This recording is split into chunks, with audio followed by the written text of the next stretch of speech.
At its peak, the Roman Empire ruled over millions of people and stretched across 3 continents.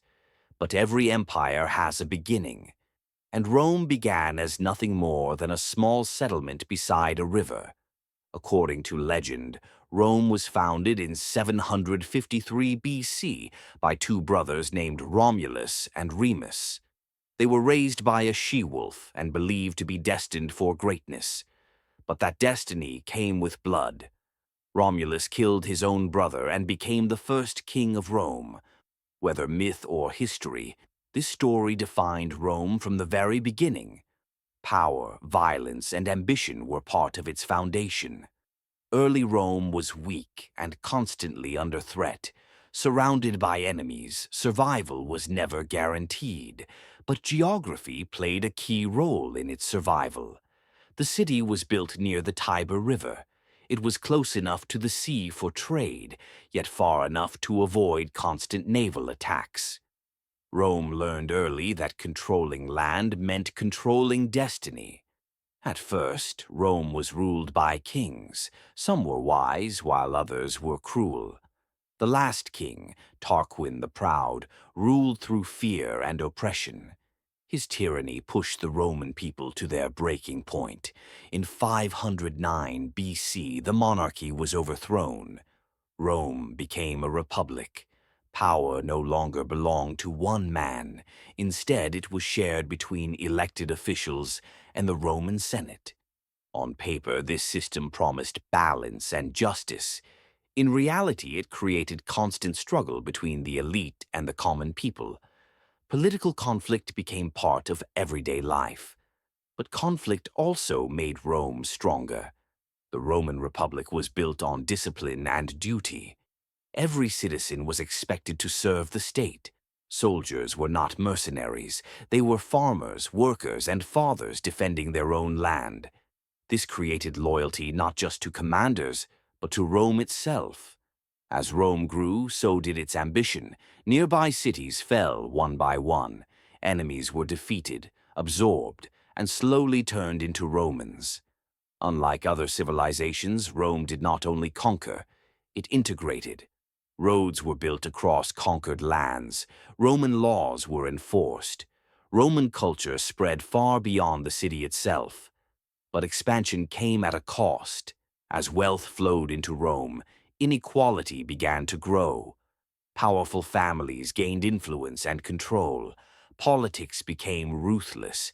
Bribery, betrayal, and ambition slowly rotted the system from the inside. The Republic was winning wars abroad, but losing stability at home. Yet Rome continued to move forward.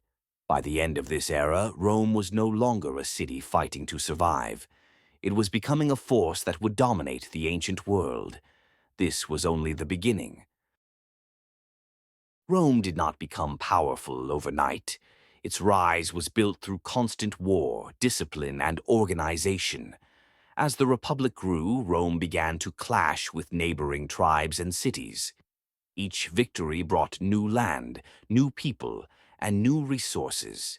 Each defeat taught Rome how to fight better the next time. The Roman army became the heart of the state. Soldiers were trained to move as one unit.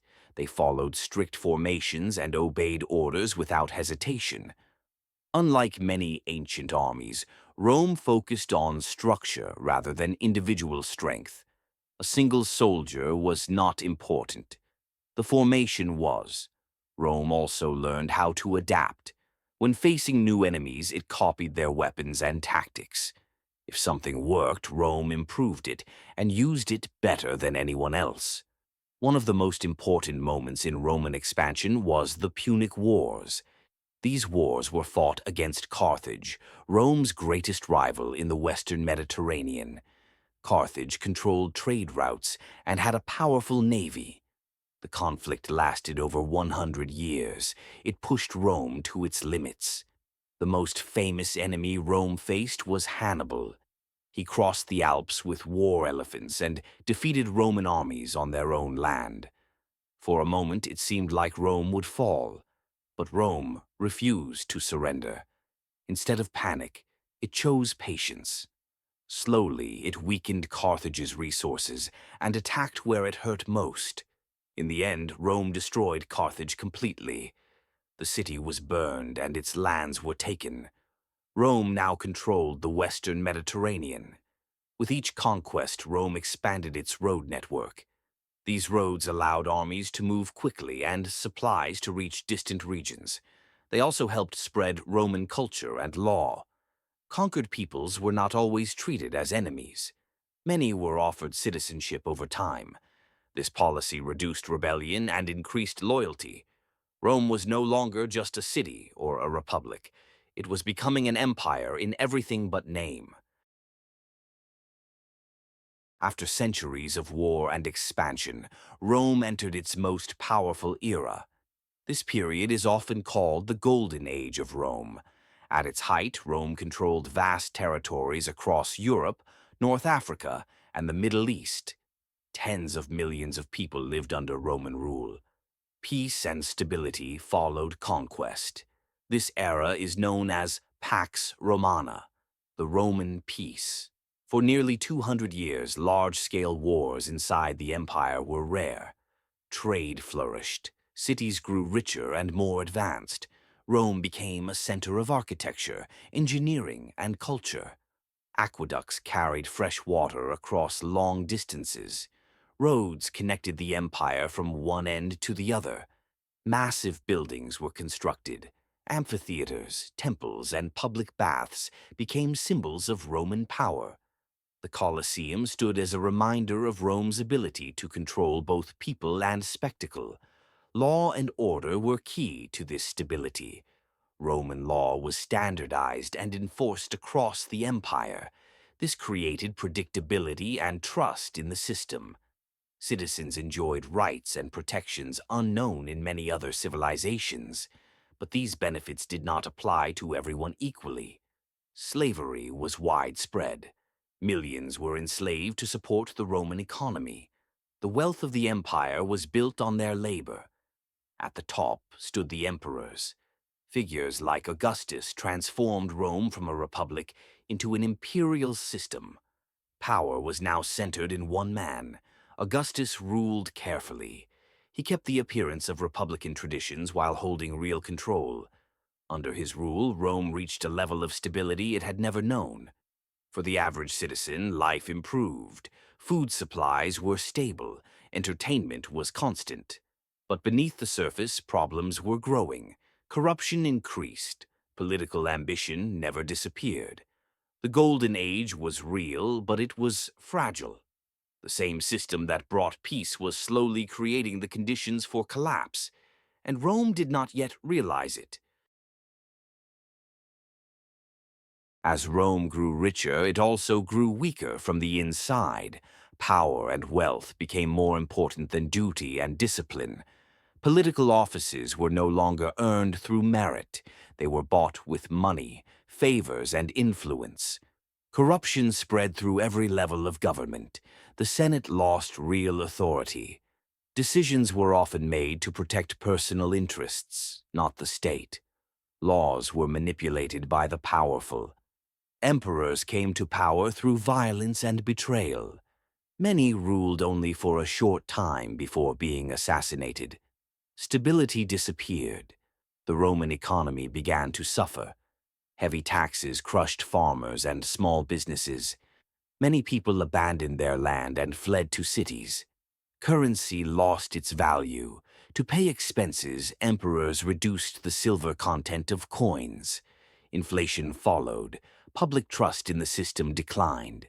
Citizens no longer believed Rome could protect or provide for them.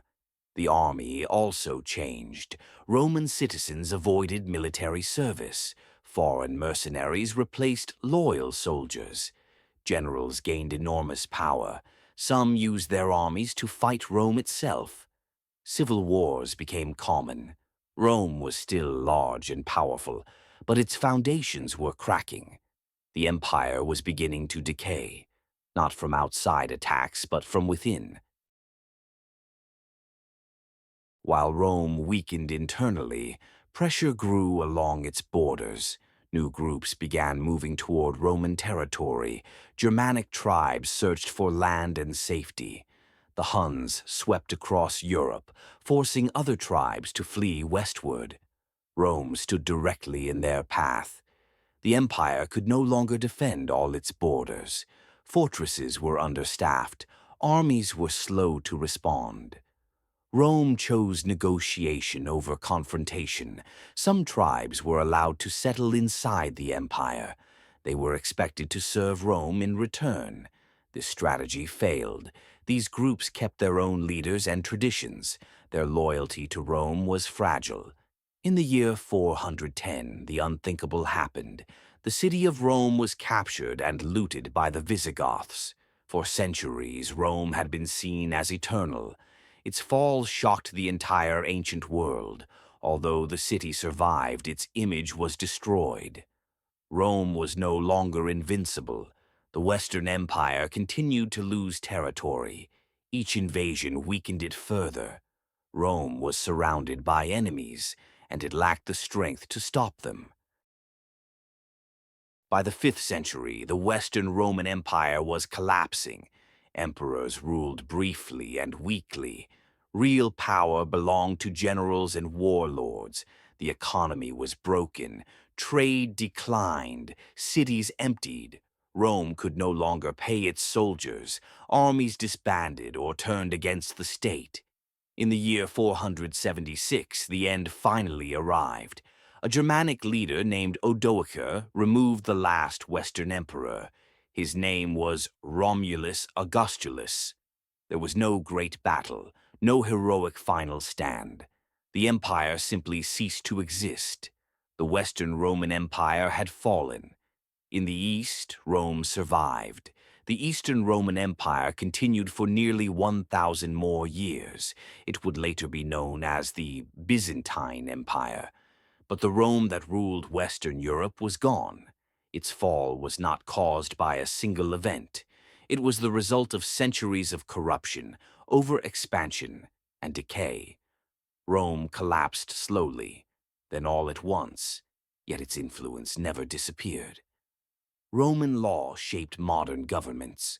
Roman roads defined infrastructure for centuries. Roman ideas still live on today. Rome fell, but its legacy endured.